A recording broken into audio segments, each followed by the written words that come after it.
വിശദമായ വാർത്തകളിലേക്ക്. ഇടുക്കി കൊമ്പൊടിഞ്ഞാലിൽ വീടിന് സമീപത്തെ ക്വാറിയിലെ വെള്ളക്കെട്ടിൽ വീണ അമ്മൂമ്മയും കൊച്ചുമക്കളും മരിച്ചു. ബിനോയ് ജാസ്മി ദമ്പതികളുടെ മക്കൾ 8 വയസ്സുകാരി ആൻമരിയ, 4 വയസ്സുള്ള അമേയ, ഇവരുടെ അമ്മൂമ്മ എൽസമ്മ എന്നിവരാണ് മരിച്ചത്. വൈകിട്ട് 5 മണിയോടെയായിരുന്നു സംഭവം.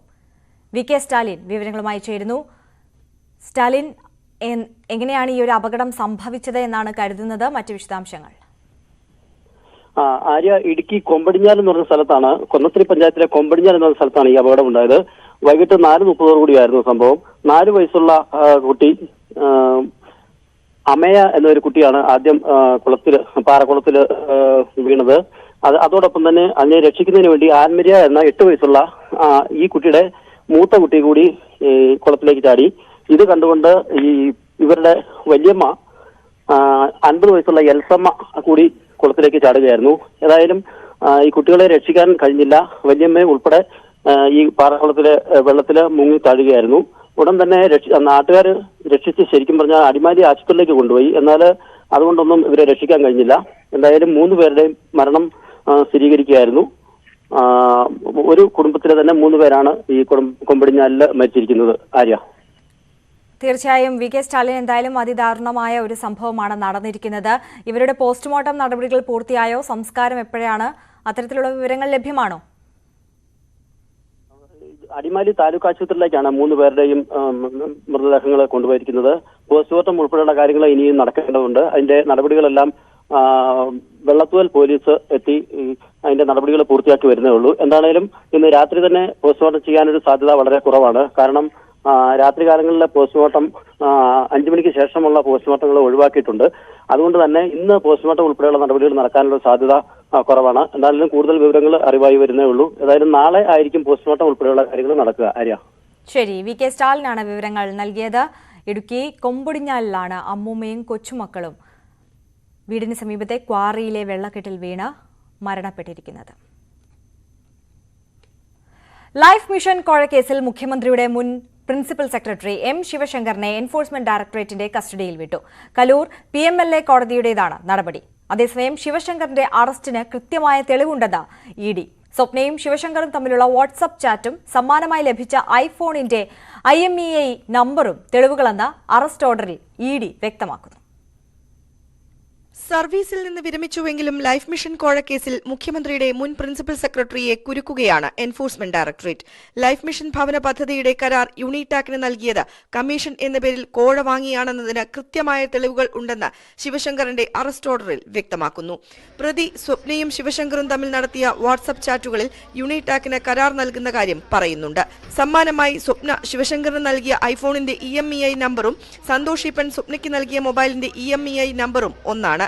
ചാർട്ടേഡ് അക്കൌണ്ടന്റ് വേണുഗോപാലിന്റെയും സ്വപ്നയുടെയും സംയുക്തമായ ലോക്കറിൽ നിന്ന് കണ്ടെത്തിയ 1 കോടി രൂപ ശിവശങ്കറിന്റെ കമ്മീഷനാണെന്ന സ്വപ്നയുടെ മൊഴിയും ലൈഫ് മിഷൻ ചുമതലക്കാരൻ എന്ന രീതിയിൽ ശിവശങ്കറിനെ പരിചയപ്പെട്ടു എന്ന സന്തോഷ് ഈപ്പന്റെ മൊഴിയും ED ഉദ്ധരിക്കുന്നു.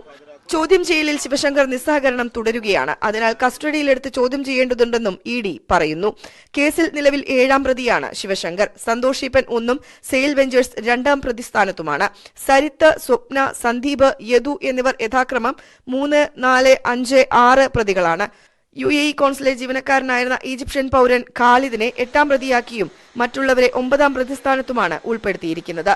അതേസമയം രാവിലെ വൈദ്യപരിശോധനയ്ക്ക് ഹാജരാക്കിയ ശിവശങ്കറിനെ ഉച്ചയ്ക്ക് ശേഷമാണ് കോടതിയിൽ ഹാജരാക്കിയത്. കൂടുതൽ ചോദ്യം ചെയ്യലിനായി 5 ദിവസത്തേക്ക് കലൂർ PMLA കോടതി ശിവശങ്കറിനെ EDയുടെ കസ്റ്റഡിയിൽ വിട്ടു. അന്വേഷണ ഉദ്യോഗസ്ഥർ ഒറ്റയിരുപ്പിന് തന്നെ ചോദ്യം ചെയ്യുകയാണെന്നും ആരോഗ്യ പ്രശ്നങ്ങൾ ഗൗനിക്കുന്നില്ലെന്നും ശിവശങ്കർ കോടതിയിൽ ബോധിപ്പിച്ചു. 2 മണിക്കൂർ ചോദ്യം ചെയ്യലിന് ശേഷം അരമണിക്കൂർ ഇടവേള നൽകണമെന്നും കോടതി തുടർന്ന് നിർദ്ദേശം നൽകി. ന്യൂസ് 18 കൊച്ചി. മുഖ്യമന്ത്രിയുടെ കുടുംബത്തിനെതിരെ കൂടുതൽ ആരോപണങ്ങളുമായി സ്വപ്ന സുരേഷ്. ലൈഫ് ഇടപാടിന്റെ മുഖ്യ ആസൂത്രകൻ മുഖ്യമന്ത്രിയുടെ മകനാണ്. മുഖ്യമന്ത്രിയുടെ ഭാര്യ, മകൻ, മകൾ എന്നിവർക്ക് പങ്കുണ്ടെന്നും സ്വപ്ന സുരേഷ് ആരോപിച്ചു. UAEയിൽ ഇരുന്നാണ് മുഖ്യമന്ത്രിയുടെ മകൻ കാര്യങ്ങൾ നിയന്ത്രിക്കുന്നത്. കേസിൽ ഉൾപ്പെട്ട എല്ലാവരെയും പുറത്തു കൊണ്ടുവരും. ശിവശങ്കറിനെ വീണ്ടും അറസ്റ്റ് ചെയ്തതിലൂടെ ED അന്വേഷണം ശരിയായ ദിശയിലാണെന്ന് ബോധ്യമായെന്നും സ്വപ്ന സുരേഷ് ബംഗളൂരുവിൽ പറഞ്ഞു. വളരെ ഇമ്പോർട്ടന്റ് ആയിട്ടുള്ള ഒരു പേഴ്സണാലിറ്റിയും കൂടി ചോദ്യം ചെയ്യണം. അതാണ് CM Raveendran, who is actually the confidential or private secretary to the Honorable Chief Minister. അദ്ദേഹത്തിന് പല പ്രാവശ്യം ചോദ്യം ചെയ്യാൻ വിളിച്ചെങ്കിലും it was unsuccessful because chief minister ഒരു കാരണവശാലും അത് സമ്മതിക്കില്ല. അദ്ദേഹത്തിന് ചോദ്യം ചെയ്ത് കഴിഞ്ഞാൽ ഒരുപാട് കാര്യങ്ങൾ ഇനിയും പുറത്തു വരും. ULCC ആയാലും ബാക്കിയുള്ള കേരളം വിറ്റ് തുലയ്ക്കുന്നതിന്റെ പല പദ്ധതികളും പല കാര്യങ്ങളും പുറത്തു വരും. കമല മാഡത്തിനും മോളായ വീണയ്ക്കും അതേപോലെ തന്നെ മകൻ UAE ഇരുന്നു കൊണ്ട് പ്രവർത്തിച്ചുകൊണ്ടിരിക്കുന്ന എല്ലാ സ്കാംസും പുറത്തു വരും. So I have a humble request to the authorities of Enforcement Directorate that they are right now at the correct direction, right route, but please interrogate CM Ravindran too. വിരമിച്ച ഉദ്യോഗസ്ഥനെങ്കിലും M. ശിവശങ്കറിന്റെ അറസ്റ്റ് സർക്കാരിനെ പ്രതിരോധത്തിലാക്കും. മുഖ്യമന്ത്രിയുടെ അറിവോടെയാണ് ശിവശങ്കർ കോഴ വാങ്ങിയതെന്നും മുഖ്യമന്ത്രി മറുപടി പറയണമെന്നുമാണ് പ്രതിപക്ഷത്തിന്റെ നിലപാട്. എന്നാൽ ശിവശങ്കറിന്റെ arrest സർക്കാരിനെയോ life പദ്ധതിയോ ഒരു തരത്തിലും ബാധിക്കില്ലെന്നാണ് ഇടതു കേന്ദ്രങ്ങളുടെ പ്രതികരണം. സ്വർണ്ണക്കടത്ത് കേസിനൊപ്പം ലൈഫ് കോഴ വിവാദവും ആദ്യ പിണറായി സർക്കാരിനെ ഏറെ പ്രതിരോധത്തിലാക്കിയതാണ്. സർക്കാരിനപ്പുറം മുഖ്യമന്ത്രിയെ ലക്ഷ്യമിട്ടായിരുന്നു പ്രതിപക്ഷ ആക്രമണങ്ങൾ. ഇപ്പോഴും അതേ തന്ത്രമാണ് പ്രതിപക്ഷം സ്വീകരിക്കുന്നത്. മുഖ്യമന്ത്രി അറിയാതെ അദ്ദേഹത്തിന്റെ വിശ്വസ്തനായ ശിവശങ്കർ ഒന്നും ചെയ്യില്ല എന്ന വിശ്വാസമാണ് പ്രതിപക്ഷ ആരോപണങ്ങളുടെ അടിസ്ഥാനം. മുഖ്യമന്ത്രി മൗനം പാലിച്ച പോരാ. മുഖ്യമന്ത്രിയുടെ സൗകര്യത്തിനനുസരിച്ച് ജനങ്ങളോട് കാര്യങ്ങൾ പറഞ്ഞാൽ പോരാ. ചോദ്യങ്ങൾ ഉയരും. പ്രതിപക്ഷം ജനങ്ങളും ഉയർത്തുന്ന ചോദ്യങ്ങൾക്ക് ഉത്തരം പറയാനുള്ള ബാധ്യത മുഖ്യമന്ത്രിക്കുണ്ട്. ലൈഫ് മിഷൻ ഒഫീഷ്യൽസ് ഇതിനകത്ത് പ്രതിസ്ഥാനത്താണ്. ലൈഫ് മിഷൻ ഒഫീഷ്യൽസ് എന്ന് പറഞ്ഞാൽ അതിന്റെ ലൈഫ് മിഷൻ ചെയർമാൻ മുഖ്യമന്ത്രിയാണ്, വൈസ് ചെയർമാൻ തദ്ദേശ വകുപ്പ് മന്ത്രിയാണ്.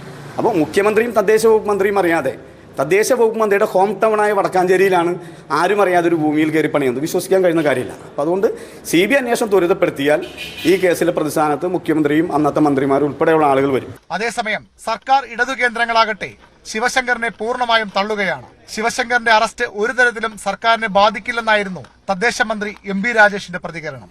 അതൊന്നും സർക്കാരിന്റെ പ്രവർത്തനങ്ങളെ ബാധിക്കുകയില്ല എന്ന് മാത്രമല്ല, സർക്കാരിന്റെ പ്രവർത്തനങ്ങൾക്ക് മേൽ കരിനിഴൽ വീഴ്ത്താനും കഴിയില്ല. ആ ഉദ്ദേശത്തോടു കൂടിയാണ് ഈ പ്രചരണമൊക്കെ നടത്തുന്നത് എങ്കിൽ അതൊന്നും കഴിയില്ല. അറസ്റ്റിനെ തള്ളിപ്പറയാത്ത CPI സംസ്ഥാന സെക്രട്ടറി കാനം രാജേന്ദ്രൻ മുഖ്യമന്ത്രിയെ ലക്ഷ്യമിട്ടാണ് ഈ നീക്കമെന്ന് കരുതുന്നില്ലെന്നും അഭിപ്രായപ്പെട്ടു. ശിവശങ്കർ കോഴ വാങ്ങിയെങ്കിൽ അതിന് സർക്കാർ ഉത്തരവാദിയല്ല എന്ന് കൂടി സൂചിപ്പിക്കുകയായിരുന്നു കാനം. സർക്കാരിന് അങ്ങനെ ഒരു പ്രത്യേകിച്ച് തിരിച്ചടിയുടെ ഒരു പ്രശ്നമൊന്നുമില്ല. ഒരു കേസ് ഒരു ഏജൻസി അന്വേഷിക്കുകയാണ്. അന്വേഷിക്കുമ്പോൾ അന്വേഷണത്തിന്റെ ഭാഗമായിട്ട് പല നടപടികളും സ്വീകരിക്കും. സർക്കാരിനെ ബാധിക്കില്ല ഈ അന്വേഷണം ഒന്നും സർക്കാരിനെ ബാധിക്കുന്ന പ്രശ്നമില്ല. ലൈഫ് പദ്ധതിയിൽ സ്തംഭനം ആരോപിച്ച് നേരത്തെ നിയമസഭയിൽ സർക്കാരിനെതിരെ പ്രതിപക്ഷം രംഗത്ത് വന്നിരുന്നു. ഇപ്പോൾ കോഴക്കേസിൽ മുഖ്യമന്ത്രിയുടെ മുൻ വിശ്വസ്തൻ അറസ്റ്റാവുക കൂടി ചെയ്തതോടെ സർക്കാരിനെതിരെ പ്രതിപക്ഷം നീക്കങ്ങൾ ശക്തമാക്കും. ന്യൂസ് 18 തിരുവനന്തപുരം. ലൈഫ് മിഷൻ ഭവന പദ്ധതി കോഴക്കേസിൽ മുഖ്യമന്ത്രിയുടെ മുൻ പ്രിൻസിപ്പൽ സെക്രട്ടറി M. ശിവശങ്കർ അറസ്റ്റിലായതോടെ മുഖ്യമന്ത്രി ഇക്കാലം അത്രയും പടുത്തുയർത്തിയ നുണകൾ ചീട്ടുകൊട്ടാരം പോലെ തകർന്നു വീണുവെന്ന് KPCC president K. Sudhakaran MP.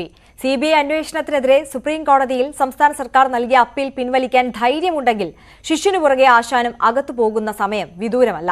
ഒന്നാം പിണറായി സർക്കാരിന്റെ കാലത്ത് നടന്ന അഴിമതികളുടെ അസ്ഥിപഞ്ജരങ്ങൾ ഒന്നിനു പിറകെ ഒന്നായി പുറത്തുവരികയാണ്.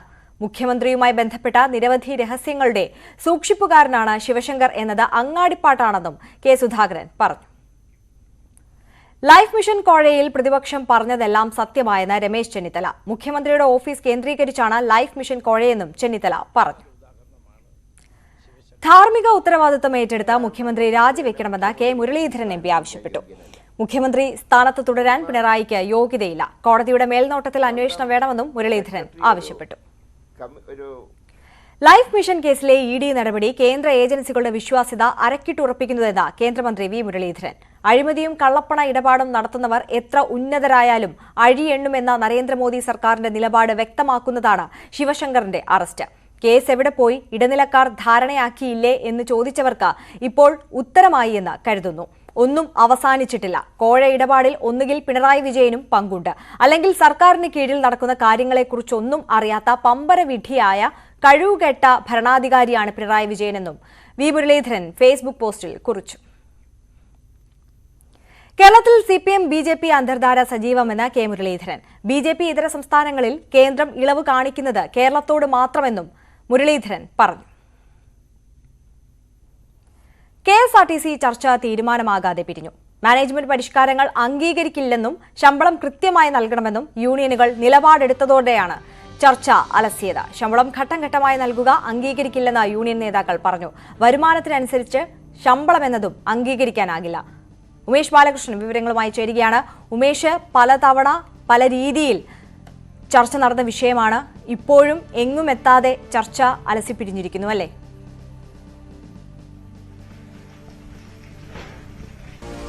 തീർച്ചയായും ഹൈക്കോടതിയുടെ അന്തിമ ശാസനം നൽകിയതോടുകൂടിയാണ് അടിയന്തരമായി KSRTC മാനേജ്മെന്റ് അംഗീകൃത ട്രേഡ് യൂണിയനുകളെ ചർച്ചയ്ക്ക് വിളിച്ചത്. 5-ാം തീയതിക്ക് മുൻപ് ശമ്പളം നൽകാൻ കഴിഞ്ഞില്ലെങ്കിൽ പൂട്ടിപ്പൊക്കോളാനായിരുന്നു ഹൈക്കോടതിയുടെ നിർദ്ദേശം. എന്തായാലും അടിയന്തരമായി ട്രേഡ് യൂണിയനുകളെ ചർച്ചയ്ക്ക് വിളിച്ച ശേഷം മാനേജ്മെന്റ് മുന്നോട്ട് വെച്ചത് നിലവിൽ 5-ാം തീയതി പൂർണ്ണമായി ശമ്പളം നൽകാനാകില്ല. 5-ാം തീയതി ശമ്പളം നൽകണമെങ്കിൽ ലാഭത്തിലാക്കണം. അതിന് ഓരോ ഡിപ്പോ അടിസ്ഥാനത്തിലും ഓരോ ടാർഗറ്റ് നിശ്ചയിക്കും. ആ ടാർഗറ്റ് അനുസരിച്ച് പ്രവർത്തിച്ച് ലാഭത്തിലാക്കി കാണിക്കണം. ലാഭത്തിലുള്ള ഡിപ്പോകൾക്ക് കൃത്യമായി 5-ാം തീയതി ശമ്പളം നൽകും. മറ്റ് ലാഭത്തിലല്ലാതെ ഓടുന്ന നഷ്ടത്തിലോടുന്ന ഡിപ്പോകൾ അതിനനുസരിച്ച് ഈ ടാർഗറ്റിലേക്ക് എത്തിയാൽ മാത്രമേ ശമ്പളം നൽകുകയുള്ളൂ. ആ രീതിയിൽ ഘട്ടം ഘട്ടമായി മാത്രമേ ശമ്പളം നൽകാൻ കഴിയൂ എന്നുള്ള നിർദ്ദേശമാണ് മാനേജ്മെന്റ് മുന്നോട്ട് വെച്ചത്. എന്നാൽ 3 ട്രേഡ് യൂണിയനുകളും ശക്തമായി എതിർത്തു. BMS യൂണിയനും TDF യൂണിയനും CIT യൂണിയനും ശക്തമായി എതിർത്തു. ഇത്തരത്തിൽ ഘട്ടം ഘട്ടമായി ശമ്പളം നൽകുന്ന കാര്യം അംഗീകരിക്കാൻ കഴിയില്ല. ഓരോ ഡിപ്പോകളെയും വരുമാനാടിസ്ഥാനത്തിൽ വേർതിരിക്കുക എന്നുള്ളത് അംഗീകരിക്കാൻ കഴിയാത്ത കാര്യമാണ്. അതുകൊണ്ട് തന്നെ ഇതിൽ ഒരു തീരുമാനവും പിന്നീടേക്ക് വെക്കാൻ കഴിയില്ല. അതുകൊണ്ട് തന്നെ 2 ദിവസത്തിന് ശേഷം നിലപാട് അറിയിച്ചാൽ മതി എന്നുള്ള മാനേജ്മെന്റ് ആവശ്യം തള്ളിക്കൊണ്ട് ഇന്ന് തന്നെ എല്ലാ യൂണിയനുകളും നിലപാട് അറിയിച്ചു. ഇനി ഒരു ചർച്ചയ്ക്കില്ല. ഈ ഒരു തീരുമാനം അംഗീകരിക്കാൻ കഴിയില്ല. 28-ാം തീയതി CIT ഒരു പ്രതിഷേധ ധർണ നടത്തുന്നുണ്ട്. അതിൽ മാറ്റമുണ്ടാകില്ല എന്നും യൂണിയൻ നേതാക്കൾ അറിയിച്ചു. ഈ ഹൈക്കോടതി നിർദ്ദേശം അനുസരിച്ച് ഇനി എങ്ങനെ ശമ്പളം കണ്ടെത്താമെന്നുള്ള ഒരു ആലോചനയെങ്കിലും KSRTCയുടെ ഭാഗത്തു നിന്നുണ്ടായിട്ടുണ്ടോ? മാത്രവുമല്ല, ഈ ടാർഗറ്റ് അച്ചീവ് ചെയ്യുക എന്നൊക്കെ പറയുന്നത് KSRTC സംബന്ധിച്ച് ഈ ജീവനക്കാർ അത് എങ്ങനെ നടപ്പിലാക്കും എന്നുള്ളതും യുക്തി അനുസരിച്ച് നമ്മൾ നോക്കുമ്പോൾ എത്രത്തോളം പ്രസക്തമാണ് ആ കാര്യങ്ങൾ എന്നുള്ളതും ചർച്ച ചെയ്യേണ്ടതല്ലേ?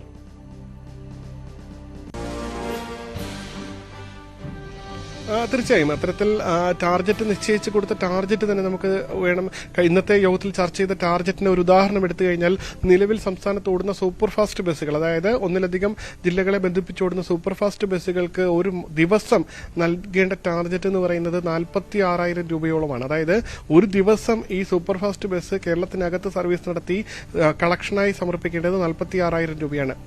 അതങ്ങനെ 7 ദിവസവും ഇതിനെ സംബന്ധിച്ചുള്ള ടാർഗറ്റ് തുടർന്നു പോകേണ്ടതുണ്ട്. അതിൽ അവധി ദിവസം മാത്രം ചെറിയ ഇളവ് നൽകും. ഈ രീതിയിലാണ് ടാർഗറ്റ് നിശ്ചയിച്ചു കൊടുത്തിരിക്കുന്നത്.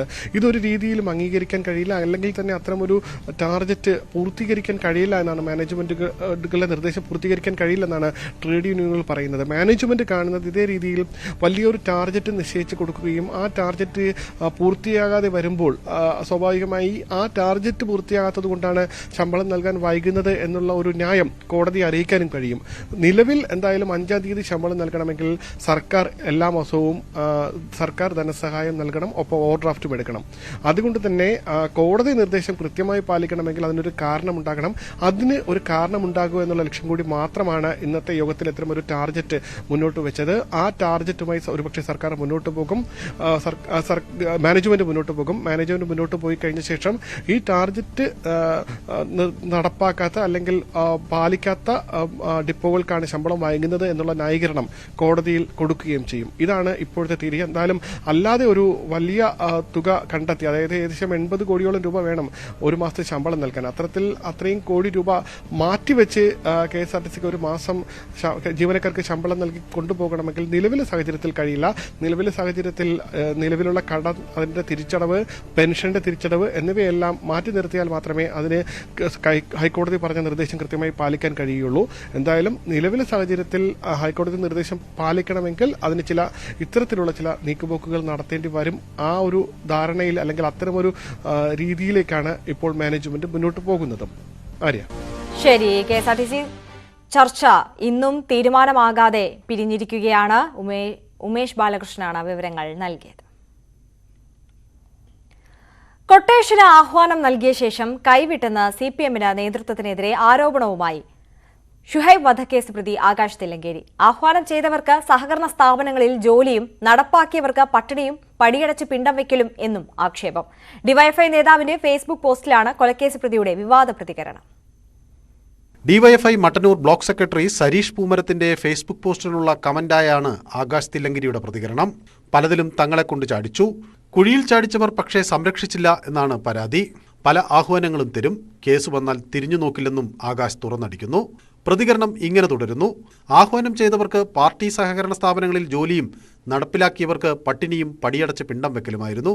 പട്ടിണിയിൽ കഴിയുമ്പോഴും വഴിതെറ്റാതിരിക്കാൻ ശ്രമിച്ചിരുന്നു. ആത്മഹത്യ മാത്രം മുന്നിലെന്ന് തിരിഞ്ഞപ്പോഴാണ് പല വഴിക്ക് സഞ്ചരിച്ചത്. നിഷേധിച്ചിട്ടില്ല, നിരാകരിക്കുകയുമില്ല. പക്ഷേ പാർട്ടിയുടെ ഒരു സ്ഥാനമാനങ്ങളോ പദവിയോ ഇല്ലാത്ത ഒരാളായാണ് ഞങ്ങൾ ആ വഴിയിൽ നടന്നത്. സംരക്ഷിക്കാതിരിക്കുമ്പോൾ പല വഴിക്ക് സഞ്ചരിക്കേണ്ടി വരും. കൊട്ടേഷനെന്ന് മുദ്രകുത്തിയവരുടെയൊക്കെ ജീവിതങ്ങൾ ഒന്ന് പരിശോധിച്ചാൽ അത് മനസ്സിലാകുമെന്നും ആകാശ് പറയുന്നു. പാർട്ടി ഒന്ന് വിളിച്ചിരുത്തി തെറ്റിലേക്ക് പോകാനുള്ള കാരണം ആരായാനോ തിരുത്താനോ ശ്രമിച്ചിരുന്നോ എന്നും ആകാശ് ചോദിക്കുന്നു. കൊട്ടേഷൻ എന്ന് ചാപ്പകുത്തി അകറ്റാൻ ശ്രമിക്കുകയായിരുന്നുവെന്നും കമന്റിൽ വ്യക്തമാക്കുന്നു. പാർട്ടി ഊതിവീർപ്പിച്ച ബലൂണുകളെ പച്ചയ്ക്ക് നേരിടുമെന്ന ഭീഷണിയും ആകാശിന്റെ കമന്റിലുണ്ട്. അതേസമയം കൊന്നവർക്കൊപ്പം ആഹ്വാനം നടത്തിയവർ കൂടി പിടിയിലാകണമെന്ന് ഷുഹൈബിന്റെ പിതാവ് CP മുഹമ്മദ് ന്യൂസ് 18 പറഞ്ഞു. ഇത് തടയാൻ സുപ്രീം കോടതിയിൽ സംസ്ഥാന സർക്കാർ ശ്രമിക്കുന്നുവെന്നും അദ്ദേഹം ആരോപിച്ചു.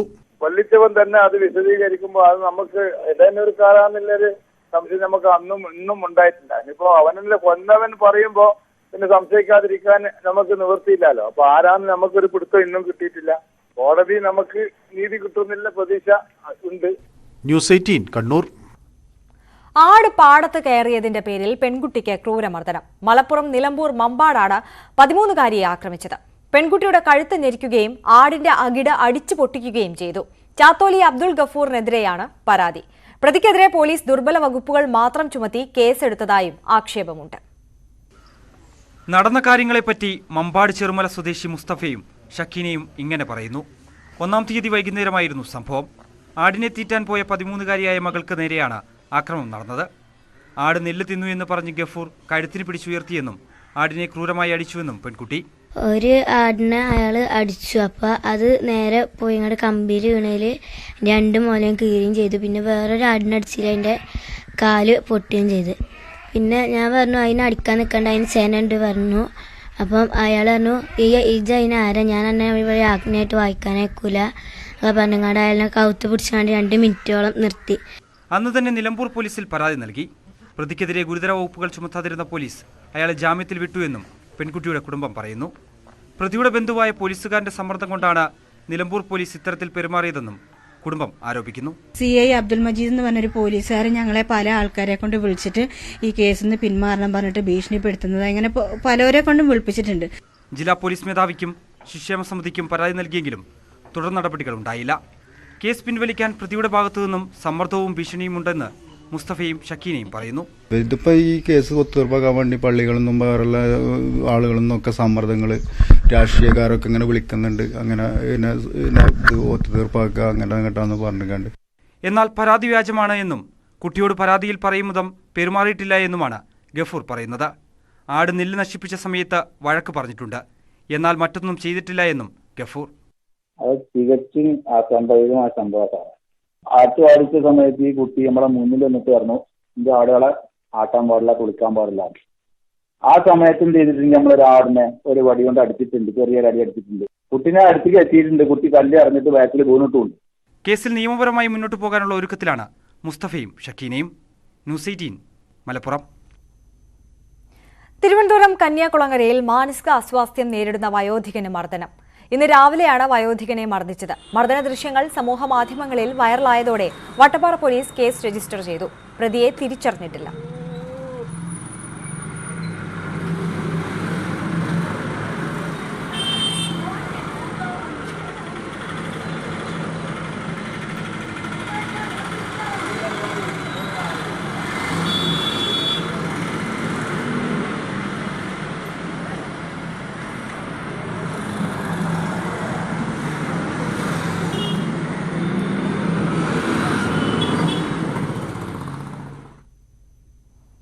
വയനാട്ടിൽ കൂലി ചോദിച്ചതിന് ആദിവാസിക്ക് മർദ്ദനം. ക്രൂരമർദ്ദനത്തിൽ വയനാട് നീർച്ചാൽ കോളനിയിലെ ബാബുവിന് താടിയെല്ലിന് പരിക്കേറ്റു.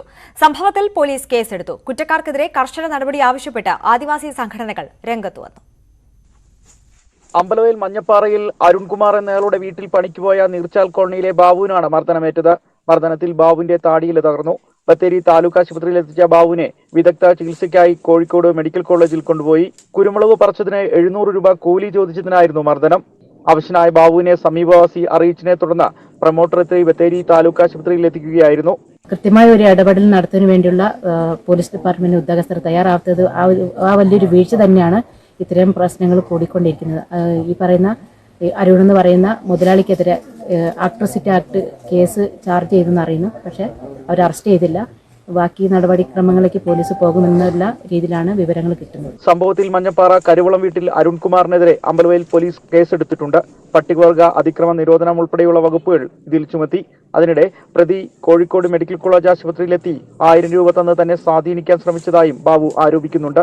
മദ്യപിച്ച് വീണ് പരിക്കേറ്റതാണെന്ന് പറയാൻ തന്നോട് ആവശ്യപ്പെട്ടതായും ബാബു പറഞ്ഞു. എന്നാൽ അരുൺകുമാർ ഇതെല്ലാം നിഷേധിക്കുകയാണ് ഉണ്ടായിട്ടുള്ളത്. ന്യൂസ് 18 വയനാട്.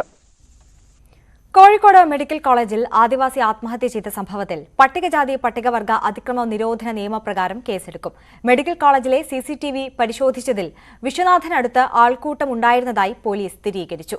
ദൃശ്യങ്ങൾ വ്യക്തമാകാത്തതിനാൽ സ്ഥലത്തുണ്ടായിരുന്നവരെ ചോദ്യം ചെയ്യാൻ പോലീസിന് കഴിഞ്ഞിട്ടില്ല. വയനാട്ടിൽ ആത്മഹത്യ ചെയ്ത വിശ്വനാഥന്റെ കുടുംബത്തിന് നീതി ഉറപ്പാക്കുമെന്ന് SC/ST commission chairman BS Maoji. സമഗ്ര അന്വേഷണം കുടുംബം ആവശ്യപ്പെട്ടു. കുടുംബത്തിന് നഷ്ടപരിഹാരത്തിനും ജോലിക്കും ശുപാർശ ചെയ്യും. പോലീസ് അന്വേഷണം കാര്യക്ഷമമായി നടക്കുമെന്നാണ് പ്രതീക്ഷയെന്നും BS മാവോജി പറഞ്ഞു. തിരികെ എത്താം ഇടവേളയ്ക്ക് ശേഷം.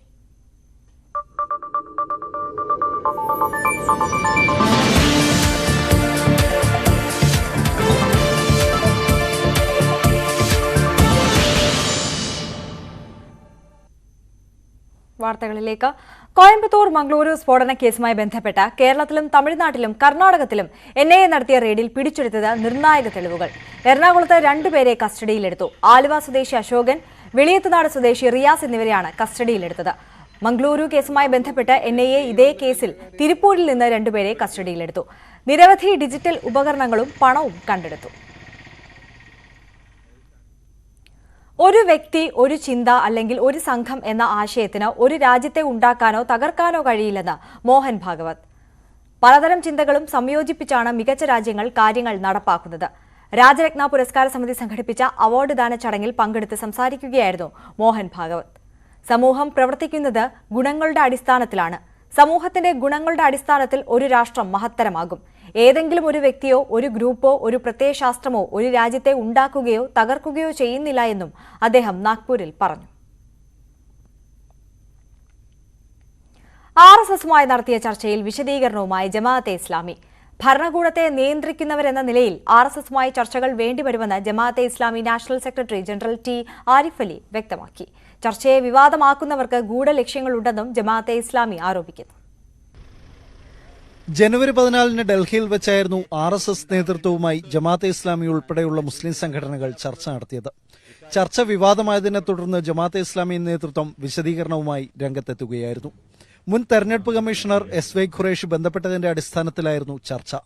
ജമാഅത്തെ ഇസ്ലാമി മുന്നോട്ട് വെച്ച ഉപാധികൾ RSS അംഗീകരിച്ചതിനെ തുടർന്നാണ് ചർച്ചയിൽ പങ്കെടുത്തതെന്ന് national secretary general T Arif അലിയുടെ ഫേസ്ബുക്ക് പോസ്റ്റിൽ പറയുന്നു. കേന്ദ്ര സർക്കാരിനെ നിയന്ത്രിക്കുന്നത് RSS ആയതുകൊണ്ട് ചർച്ചകൾ അനിവാര്യമാണ്. വിദ്വേഷപ്രസംഗവും ആൾക്കൂട്ട കൊലപാതകവും ഉൾപ്പെടെയുള്ള വിഷയങ്ങൾ ചർച്ചയിൽ ഉന്നയിച്ചു. ജമാഅത്തെ ഇസ്ലാമി സംവാദത്തിൽ വിശ്വസിക്കുന്ന സംഘടനയാണെന്നും ചർച്ചകൾ ജനാധിപത്യ രാജ്യത്ത് ആവശ്യമാണെന്നും ആരിഫ് അലി വ്യക്തമാക്കി. ചർച്ച വിവാദമാക്കുന്നവർക്ക് ഗൂഢലക്ഷ്യങ്ങളുണ്ടെന്നും ജമാഅത്തെ ഇസ്ലാമി ആരോപിക്കുന്നു. RSSുമായി ഇനിയും ചർച്ചകൾ തുടരും. ഇപ്പോൾ നടത്തിയത് 2ാം നിര നേതാക്കളുമായുള്ള ആശയവിനിമയമാണ്. മുൻനിര നേതാക്കൾ അടുത്ത ഘട്ടത്തിൽ ചർച്ച നടത്തും.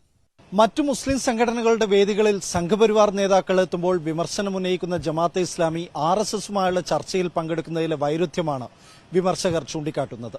KT ജലീൽ ഉൾപ്പെടെയുള്ള രാഷ്ട്രീയ നേതാക്കളും വിമർശനവുമായി രംഗത്തെത്തിയിട്ടുണ്ട്. അശ്വിൻ വല്ലത്ത്, ന്യൂസ് 18 കോഴിക്കോട്. IGST പൂളിനെ കുറിച്ച് പ്രതിപക്ഷ നേതാവ് പറയുന്നത് എന്തെന്ന് മനസ്സിലാകുന്നില്ലെന്ന് KN ബാലഗോപാൽ. IGST ഇനത്തിൽ 5000 കോടി കിട്ടാനുണ്ടെന്ന അവകാശവാദം ഉന്നയിച്ചിട്ടില്ല. NK പ്രേമചന്ദ്രന്റെ ചോദ്യം രാഷ്ട്രീയ പ്രേരിതമാണെന്നാണ് തോന്നുന്നത്. 2 രൂപ സെസ് പിരിക്കുന്നത് പാർലമെന്റിൽ ഉന്നയിച്ചത് കേരളത്തിന്റെ താൽപര്യം സംരക്ഷിക്കാനാണോ എന്നും കേരള ബജറ്റിനെ വിമർശിച്ചപ്പോൾ സംരക്ഷിക്കപ്പെട്ടത് കേന്ദ്രമാണെന്നും KN ബാലഗോപാൽ പറഞ്ഞു. ഇന്ധന സെസ്സിനെതിരെ യൂത്ത് ലീഗിന്റെ നേതൃത്വത്തിൽ സംസ്ഥാന വ്യാപക പ്രതിഷേധം. സെക്രട്ടേറിയറ്റിലേക്ക് നടത്തിയ മാർച്ച് പോലീസ് തടഞ്ഞു. പ്രവർത്തകർക്ക് നേരെ 2 തവണ ജലപീരങ്കി പ്രയോഗിച്ചു.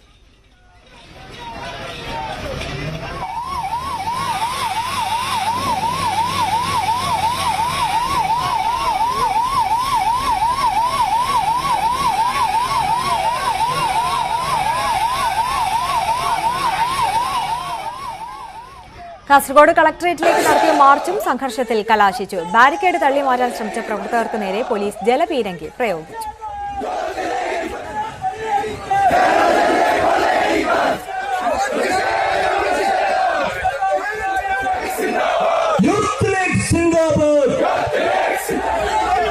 മുഖ്യമന്ത്രി പിണറായി വിജയന് നേരെ ആലുവയിൽ യുവമോർച്ച പ്രവർത്തകർ കരിങ്കൊടി കാണിച്ചു. ആലുവയിലെ അദ്വൈതാശ്രമത്തിലെ ചടങ്ങ് ഉദ്ഘാടനം ചെയ്യാൻ എത്തിയപ്പോഴായിരുന്നു പറവൂർ കവലയിൽ വെച്ച് കരിങ്കൊടി പ്രതിഷേധം.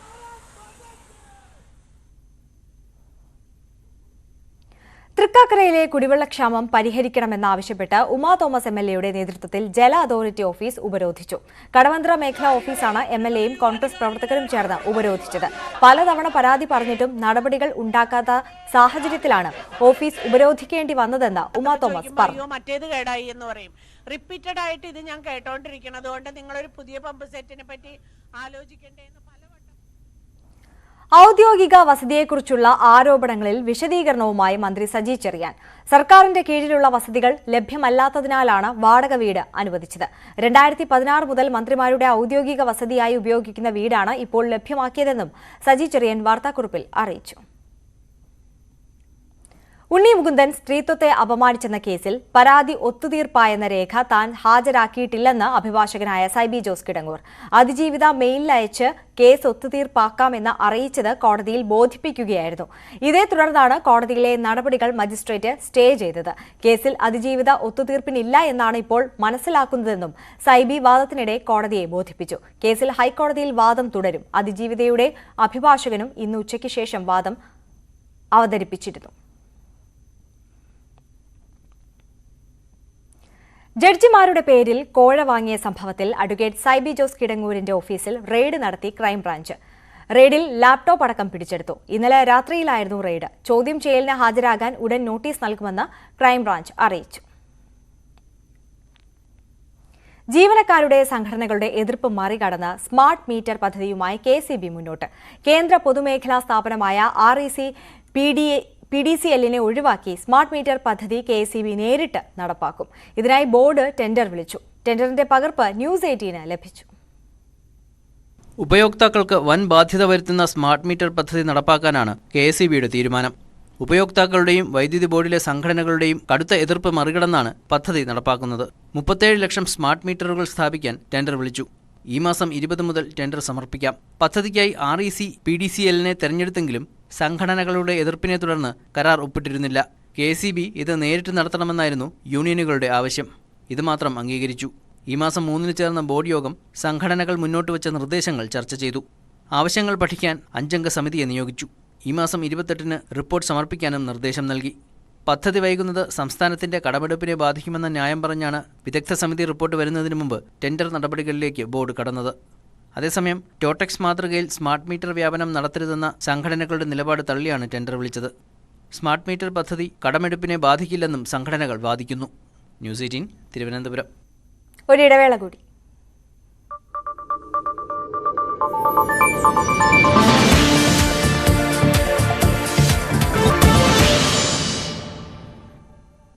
തിരികെ വാർത്തകളിലേക്ക്. സന്ദീപാനന്ദഗിരിയുടെ ആശ്രമം കത്തിച്ചയാളെന്ന് ക്രൈംബ്രാഞ്ച് സംശയിക്കുന്ന കുണ്ടമൺകടവ് സ്വദേശി പ്രകാശിന്റെ ആത്മഹത്യയിൽ 4 RSS പ്രവർത്തകർ അറസ്റ്റിൽ. സുഹൃത്തുക്കളായ RSSകാരുടെ മർദ്ദനമാണ് പ്രകാശിനെ ആത്മഹത്യയിലേക്ക് നയിച്ചത്. ഇവരുടെ അറസ്റ്റോടെ ആശ്രമം കത്തിക്കൽ കേസിലും വഴിത്തിരിവാകുമെന്നാണ് ക്രൈംബ്രാഞ്ചിന്റെ വിലയിരുത്തൽ. വടക്കുകിഴക്കൻ ഇന്ത്യയിൽ തെരഞ്ഞെടുപ്പ് പൂരം.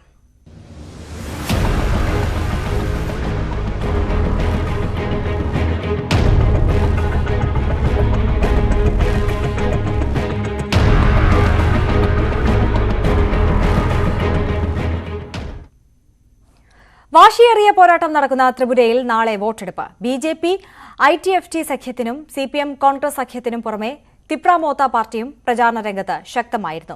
50-ലധികം സീറ്റുകൾ നേടി അധികാരം നിലനിർത്തുമെന്നാണ് ബിജെപിയുടെ കണക്കുകൂട്ടൽ. കഴിഞ്ഞ തവണ ബിജെപിക്ക് പോയ കോൺഗ്രസ് വോട്ടുകൾ മടങ്ങിവരുമെന്നും ഇടത് കോൺഗ്രസ് വോട്ടുകൾ ഒപ്പം നിർത്താനായാൽ ബിജെപിയെ പരാജയപ്പെടുത്താൻ ആകുമെന്നുമാണ് കോൺഗ്രസ് CPM നേതാക്കളുടെ പ്രതീക്ഷ. 42 മണ്ഡലങ്ങളിൽ മത്സരിക്കുന്ന തിപ്രാമോത്ത പിടിക്കുന്ന വോട്ടുകളായിരിക്കും ത്രിപുര വിധിയിൽ നിർണായകമാവുക. ത്രിപുരയിൽ ബിജെപിയുടെ പ്രകടനം ഒറ്റയക്കത്തിൽ ഒതുങ്ങുമെന്ന് കോൺഗ്രസ് നേതാവ് സുദീപ് റോയി ബർമൻ ന്യൂസ് 18നോട് പറഞ്ഞു. കോൺഗ്രസ് അനുഭാവികൾ ബിജെപിക്ക് വോട്ട് ചെയ്യുമെന്ന് ബിജെപി നേതാക്കൾക്ക് സ്വപ്നം കാണാം. ത്രിപുരയിൽ ബിജെപിയെ പിഴുതെറിയും. ബിജെപി ഭരണത്തിൽ അസാധാരണ സാഹചര്യം ഉടലെടുത്തതുകൊണ്ടാണ് CPMുമായി സഹകരിക്കാനുള്ള അസാധാരണ തീരുമാനം എടുക്കേണ്ടി വന്നത്. സീറ്റ് വിഭജനത്തിൽ കോൺഗ്രസിന് വിട്ടുവീഴ്ച ചെയ്യേണ്ടി വന്നു. തിപ്രാമോത്തയ്ക്കായി വാതിൽ തുറന്നിട്ടിരിക്കുകയാണെന്നും സുദീപ് റോയി ബർമൻ ന്യൂസ് 18നോട് പറഞ്ഞു. We have sacrificed our party's interest, but we are proud enough that we could ensure that the interest of the people is given due importance, and the result will speak of itself. You know, all these torturous people, those who have tortured, those who have murdered, they are now assets of BJP. Having realized that, why would they vote for BJP? Because the family who had lost their near and dear ones, now those criminals and institutional murderers, they are now in the asset of BJP. They are very much portfolio holder of the BJP. So let them dream, let them think for another few days. They'll be completely uprooted in the state of Tripura. Kochi medical trust ആശുപത്രിയുടെ ഭാഗമായ സൗന്ദര്യവർദ്ധക ചികിത്സാ വിഭാഗമായ മെഡ്ട്രസ്റ്റ് aesthetics പ്രവർത്തനം ആരംഭിച്ചു. Hair transplant, cosmetic surgery, dermatology, cosmetology വിഭാഗങ്ങളിൽ ലോകോത്തര ചികിത്സാ സംവിധാനങ്ങളാണ് മെഡ്ട്രസ്റ്റിൽ ക്രമീകരിച്ചിരിക്കുന്നത്. ആശുപത്രി തിരക്കിൽ നിന്ന് മാറി പ്രത്യേക വിഭാഗമായാണ് മെഡ്ട്രസ്റ്റ് എസ്തെറ്റിക്സിന്റെ പ്രവർത്തനം. OP, പ്രൊസീജിയർ റൂം, ശസ്ത്രക്രിയാ വിഭാഗം എന്നിവയും ക്രമീകരിച്ചിട്ടുണ്ട്. മെഡിക്കൽ ട്രസ്റ്റിലെ എല്ലാ സ്റ്റാഫിനെയും മെഡ്ട്രസ്റ്റ് എസ്തെറ്റിക്സ് എന്ന ഈ പ്രോജക്ടിനു വേണ്ടി നിരന്തരമായി പ്രയത്നിച്ച എല്ലാവരെയും ഞാൻ നന്ദിയോടെ ഓർക്കുന്നു. തലമുടി കൊഴിയുന്നതിനുള്ള ചികിത്സകൾ, മുടി വെച്ചുപിടിപ്പിക്കുന്നതിനുള്ള സംവിധാനങ്ങൾ എന്നിവ അടങ്ങുന്നതാണ് ഹെയർ പ്ലാന്റ് സെന്റർ. മുഖത്തപ്പാടുകൾ, ചുളിവുകൾ, അകാല വാർദ്ധക്യം എന്നിവ ലേസർ ചികിത്സയിലൂടെ ഇല്ലാതാക്കാൻ ലോകത്തെ ഏറ്റവും നൂതനമായ സംവിധാനങ്ങൾ കേന്ദ്രത്തിലുണ്ട്. Doctor Naveen Thomas, doctor Anand Sivadas, doctor Jayashree P, doctor Bhaskara KG തുടങ്ങി ഈ രംഗത്തെ പരിചയസമ്പന്നരായ ഡോക്ടർമാർ സേവനവും മെട്രസ്റ്റിലുണ്ട്. ഫേസ് ലിഫ്റ്റ്, അതായത് നമ്മുടെ മുഖത്തിന്റെ പ്രായം കുറയ്ക്കുന്ന ഒരു ഓപ്പറേഷനാണ്. അതായത് നമ്മുടെ മുഖത്തിന്റെ പ്രായം ഒരു 10-15 വർഷം പിന്നിലോട്ട് കൊണ്ടുപോകാൻ താല്പര്യപ്പെടുന്ന ചലച്ചിത്ര താരങ്ങളായ നമിത പ്രമോദും ബിനു അടിമാലിയും ചടങ്ങിൽ പങ്കെടുത്തു. ന്യൂസ് 18 കൊച്ചി.